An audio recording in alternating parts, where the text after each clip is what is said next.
மிதுன ராசி அன்பர்கள் மறக்காம இந்த ஆவணி மாதத்துல ஒரு விஷயம் செய்யணும்.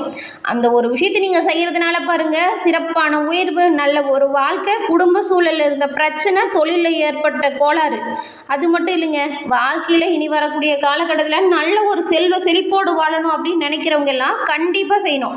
அது என்ன அப்படின்னு நீங்க தெரிஞ்சுக்க விரும்புனா இந்த பதிவை ஸ்கிப் பண்ணாம முழுமையா பாருங்க. உங்கள் வாழ்க்கைக்கால ஒரு சிறப்பான அங்கீகாரம் கிடைக்கக்கூடிய மாதமாக இந்த மாதம் அமைஞ்சிருக்கு. இந்த மாத சூழல் உங்களுக்கு நல்லதா கெட்டதா, என்ன செஞ்சால் நன்மையை பெறலாம், என்ன செஞ்சால் கெடு பலனிலிருந்து தப்பிக்கலாம், அதை பற்றி நம்ம இப்போ விரிவாக பார்க்கலாம் வாங்க. ஆவணி மாதம் அப்படிங்கிறது சிவபெருமானுக்கு மிகவும் உகந்த ஒரு மாதம். மதுரை மீனாட்சி அம்மன் கோவிலில் கூட பாருங்க, ஆவணி மூல உற்சவம் ரொம்பவுமே விமர்சையாக நடக்கும். கருங்குருவிக்கு உபதேசம், நாரைக்கு முக்தி, தருமிக்கு பொற்கிழி, இந்த வளையல் விற்ற லீலை, புட்டுக்கு மண் சுமந்த லீலை, அதுக்கப்புறம் நிறைய பரியாக்கியது போன்ற திருவிளையாடல் நிகழ்வு இருக்கு இல்லையா, அது எல்லாமே இப்போ மக்கள் விழாவாக கொண்டாடுவாங்க இந்த மாதம். அது மட்டும் இல்லைங்க, சொக்கநாதருக்கு கூட பட்டாபிஷேகம் ரொம்ப கோலாகலமாக இந்த மாதம் நடக்கும். அடுத்து சூரிய பகவான் சிம்ம ராசியில் சஞ்சரிக்கக்கூடிய மாதம் தான் இந்த ஆவணி மாதம். இந்த மாதம் அதிதேவதை ஸ்ரீதரன். ஆவணி மாதத்தில் அவதரிச்சவங்களை யார் யார் தெரியுமா?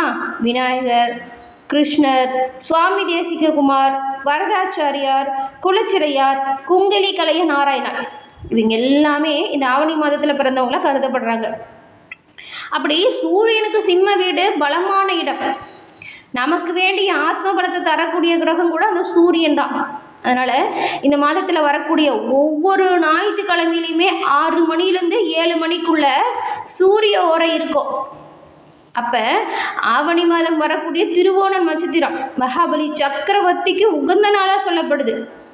இந்த ஆவணி மாதத்தில் ஒவ்வொரு ஞாயிற்றுக்கிழமையிலுமே 6 to 7 சூரிய ஓரை வருதுல்ல, அந்த நேரத்தில் நீங்கள் சூரிய வழிபாடை செய்யணும். இந்த வழிபாடை நீங்கள் இந்த மாதத்தில் வரக்கூடிய ஒவ்வொரு ஞாயிற்றுக்கிழமையிலும் செய்யுங்க. உங்கள் வாழ்க்கையில் உன்னதமான வளர்ச்சியை பெறுவீங்க. அது அற்புதமான நன்மையை நீங்கள் இந்த ஒரு வழிபாட்டால் பெற முடியும். மறந்து கூட இந்த விஷயத்தை செய்யாமல் விட்டுறாதீங்க. நன்மைகள் வரணும் அப்படின்னு நினைக்கிற ஒவ்வொருத்தருமே இதை செய்யலாம். வாழ்க்கையில் பிரச்சனை, தடை தாமதம், எதை தொட்டாலுமே ஒரு தகராறு வருது அப்படின்னு நினைக்கிறவங்களாம் இந்த வழிபாட்டை தொடர்ந்து பண்ணலாம். உங்களுக்கு கிடைச்ச மிகப்பெரிய அதிர்ஷ்டமான வாய்ப்பாக நீங்கள் எடுத்துக்கணும். இந்த மாதத்தில் ஞாயிற்றுக்கிழமையில் 6 to 7 சூரிய ஓரையில் சூரிய நமஸ்காரம் பண்ணி சூரியனை வழிபடுறது அது அற்புதமான நன்மையும் சிவபெருமானோட அருளையும் உங்களுக்கு ஏற்படுத்தும். உங்களுக்கு சிவபெருமான் ரொம்பவும் பிடிச்ச கடவுள் அப்படின்னா தென்னாடுடைய சிவனே போற்றி அப்படிங்கிற மந்திரத்தை மறக்காமல் நம்ம சேனல் கமெண்ட் பாக்ஸில் 3 முறை பதிவு பண்ணுங்கள். இறைவனோட அருளால் எல்லா வகையிலுமே சிறப்பான உயர்வு உங்களுக்கு கிடைக்க வாழ்த்துக்களை சொல்லிக்கிட்டு உங்களுக்காக இறைவன்கிட்ட நாங்கள் பிரார்த்தனையும் செஞ்சுக்கிறோம். அதே போல் உங்கள் சுய ஜாதக கணிப்பை எளிய முறையில் கணிச்சுக்க விரும்புகிறீங்க அப்படின்னா டிஸ்கிரிப்ஷனில் இருக்கிற ஜோதிட நம்பரை பயன்படுத்திக்கோங்க. நாம் இப்போ இந்த மாத கிரக நிலைகள் எப்படி இருக்குது, என்னெல்லாம் நீங்கள் நினச்சது போல் சாதகமான பலன் உருவாகும், எந்த விஷயத்தில் கவனமாக இருக்கணும் அப்படிங்கிறத டீட்டெயிலாக பார்க்கலாம் வாங்க. இந்த மாதத்தோட கிரக நிலையை ஆராய்ச்சி பார்க்கும்போது உங்கள் ராசிநாதனாக வரக்கூடிய புதன் தனஸ்தானத்தில் சஞ்சாரம் செய்கிறாரு. இதனால் தனவரவு தாராளமாக வந்துக்கிட்டே இருக்கும். ஆமாங்க, இது வரைக்கும் பண வரவில் ரொம்பவுமே பிரச்சனையை சந்திச்சுட்டு வந்தீங்களா, அந்த பிரச்சனையிலிருந்து விடுபடக்கூடிய சிறப்பான அம்சம் இந்த மாதம் உங்களுக்கு வரப்போகுது. தனவரவு சிறப்பாக இருக்கிறதுனால இந்த ஒரு காலகட்டத்தை நீங்கள் சரியாக பயன்படுத்திக்கணும் அப்படின்னா சேமிக்க தொடங்கணும். தொழிற்சானாதிபதி குரு, அப்படிப்பட்ட குரு பகவான் உச்சம் பெற்று சஞ்சாரம் செய்கிறாரு. புதனோடு இணைஞ்சு தொழில் வளர்ச்சி சிறப்பாக இருக்கும். புதிய முயற்சிகளில் வெற்றி கிடைக்கும். கொடுக்கல் வாங்கல இது வரைக்கும் இல்லாத அளவுக்கு நல்ல ஒரு லாபம் கூட வருங்க. வளர்ச்சி பாதையை நோக்கி நீங்கள் அடியெடுத்து வைக்கக்கூடிய சிறப்பான ஒரு மாதம் இந்த மாதம். நல்ல நல்ல சம்பவங்கள் இல்லத்தில் இப்போ நடக்கும். இது வரைக்கும் தடைப்பட்ட சுபகாரியம் சூப்பராக நடக்கும். நாடு மாற்றம், இடமாற்றம், வீடு மாற்றம் நன்மை தரக்கூடிய வகையில் அமையும். அதனால் இந்த மாதம் ஏதாவது மாற்றம் வருதுன்னு வச்சுக்கோங்களேன், அதை நினச்சி கவலைப்படாதீங்க. முதல்ல கவலையாக இருந்தாலும் அந்த மாற்றத்தால் உங்களுக்கு நன்மை வரப்போகுது. இதை நினச்சி நீங்கள் குழப்பிக்காமல் தெளிவாக பிளான் பண்ணி அந்த ஒரு விஷயத்தையும் செய்யுங்க. அதுக்கப்புறம் இந்த மாதம் 1ஆம் தேதியே பாருங்கள், புதன் சிம்ம ராசிக்கு வந்தார்.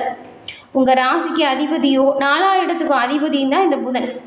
அப்படிப்பட்ட புதன் சகாயஸ்தானத்துக்கு வரும்போது நல்ல நல்ல காரியங்கள், சுப காரியம் நிறைய நடக்கும்.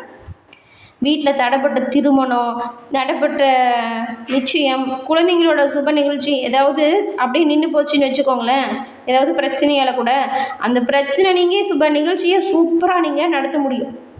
அப்படிப்பட்ட ஒரு நல்ல வாய்ப்பு, ஆதாயம் தரக்கூடிய தகவல் ஒன்று இந்த மாதம் உங்களுக்கு வரும். அதுக்கப்புறம் வீடு கட்டுறது இல்லைன்னா வீடு வாங்கிறது பற்றின சிந்தனையாச்சும் வரும் பாருங்களேன். உத்தியோகத்தில் உயர்ந்த நிலையை அடையணும் அப்படின்னு நினைக்கிறவங்க அதுக்கேற்ப உழைச்சா அதுக்கான சந்தர்ப்பம் கைகூடி வரும். அதை சரியாக பயன்படுத்திக்கிட்டா உங்கள் உழைப்பு அதுக்கான அங்கீகாரத்தை தரும். தொழில் ரீதியாக நீங்கள் எடுக்கிற எல்லா முயற்சிகளுமே சூப்பராக நடக்கும். புதிய முயற்சிகளுக்குமே உங்கள் நண்பர்கள், குடும்ப உறுப்பினர்கள் உறுதுணையாக இருப்பாங்க. அதே சமயம் பிள்ளைங்க உங்கள் மேற்பார்வையில் எப்பொழுதுமே வச்சுக்க பாருங்கள். அவங்க என்ன பண்ணுறாங்க, எது பண்ணுறாங்க அப்படிங்கிற பார்வை நீங்கள் வைக்கணும். பொது வாழ்க்கையில் உள்ளவங்களுக்கு நல்ல பொறுப்பு கிடைக்கும். அப்படி இருந்தாலும் அதை சரியாக தக்க வச்சுக்கிறது உங்களோட திறமை. உறவினர் கூட பகையை வளர விடாமல் பார்த்துக்கோங்க. தேவையில்லாமல் அவங்களோட பேசுகிற விஷயம் பிடிக்கல அப்படிங்கிறதுனால கருத்து மோதலை கொண்டு வந்துடாதீங்க. கொஞ்சம் கவனமாக இருங்க. கருத்து மோதல் வருது அப்படின்னா அந்த இடத்தை விட்டு விலகி வந்துடுங்க. கோபத்தை தவிர்த்துட்டு நிதானமாக செயல்பட தொடங்குங்க. ஒரு சில மிதுனத்துக்கு இப்போ பாருங்கள், வாகன யோகம் கூட சூப்பராக இருக்குது. வச்சிருக்கிற பழைய வாகனத்தை மாற்றிட்டு கூட புதுசாக வண்டி வாகன சேர்க்கையில் ஈடுபடுவீங்க. அடுத்து 5ஆம் தேதி இந்த மாதம் சுக்கிரன் துலாம் ராசிக்கு வராரு. உங்கள் ராசிக்கு 5, 12 இந்த 2 இடத்துக்குமே அதிபதியாக இருக்கக்கூடியவர் யாருன்னு கேட்டால் இந்த சுக்கிரன் தான். அப்படிப்பட்ட சுக்கிரன் பஞ்சமஸ்தானத்துக்கு வரக்கூடிய இந்த நேரம் பிள்ளைகளால் உங்களுக்கு ஏற்பட்ட பிரச்சனையிலிருந்து விடுபட்டு வெளிவரக்கூடிய அமைப்பை உருவாக்குதுங்க. இது வரைக்கும் நிறைய சண்டை சச்சரவு ஏதாவது பிள்ளைங்களால் வம்பு வழக்கு வந்திருந்தா கூட அது மாறும். பூர்வீக சொத்தை விற்று புதுசாக சொத்து வாங்கக்கூடிய முயற்சி உங்களுக்கு கை கொடுக்கும். பயணங்கள் பலன் தரும். வியாபாரத்தில் இருந்த குறுக்கீடு நீங்கும். ஏதாவது பாக பிரிவினை இந்த மாதம் வச்சுருக்கீங்க அப்படின்னு வச்சுக்கோங்களேன், அது சுமூகமாக நடந்து முடியும்.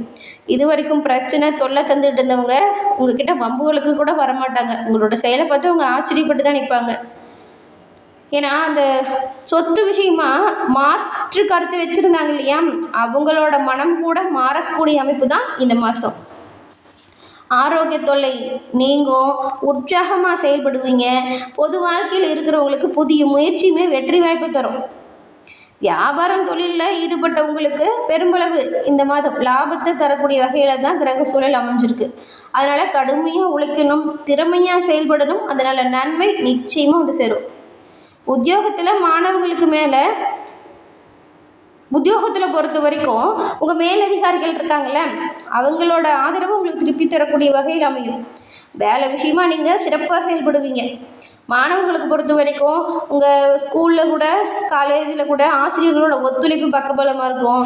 நல்ல மதிப்பெண் எடுக்க உங்களுக்கு உறுதுணையாக இருப்பாங்க. அது மட்டும் இல்லைங்க, வீட்லேயுமே பெற்றவங்களோட சப்போர்ட் உங்களுக்கு சூப்பராக இருக்குது. அதனால் படிக்கிற விஷயத்தில் கவனமாக படிக்கணும். விளையாட்டுகளை தவிர்த்துட்டு படிப்பில் கவனம் செலுத்தினா நீங்கள் நல்ல ஒரு நன்மையான நிலையை அடைய முடியும். பொது வாழ்க்கையில் உள்ளவங்களுக்கு இந்த மாதம் செயல்படுத்தக்கூடிய ஒவ்வொரு முயற்சிகளையுமே நன்மை பிறக்கும்.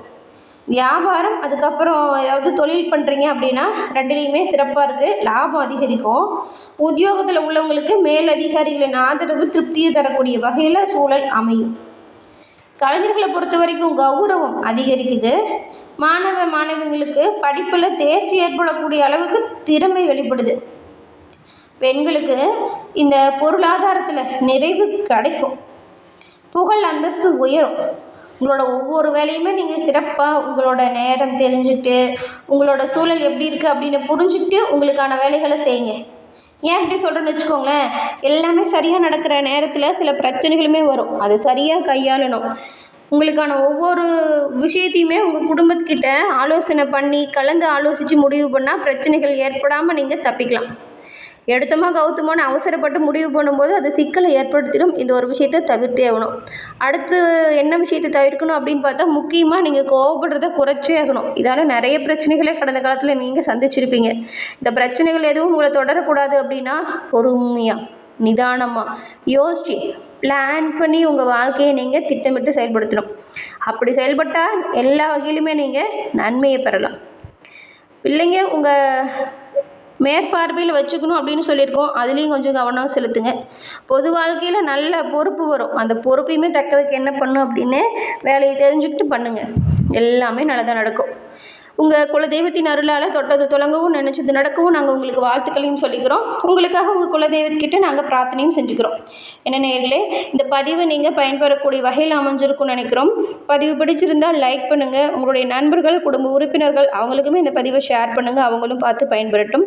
நீங்கள் இப்போ தான் ஃபர்ஸ்ட் டைம் நம்ம சேனலை பார்க்குறீங்க அப்படின்னா மறக்காமல் சேனலை சப்ஸ்கிரைப் பண்ணி வச்சு கூட வர பெல் ஐக்கானை கிளிக் பண்ணி வச்சுக்கோங்க. அப்போ தான் நாங்கள் போடுற பதிவுகள் ஒவ்வொன்றுமே நோட்டிஃபிகேஷன் மூலம் உங்களை வந்தடையும் அப்படிங்கிறத தெரிவிச்சுக்கிறோம்.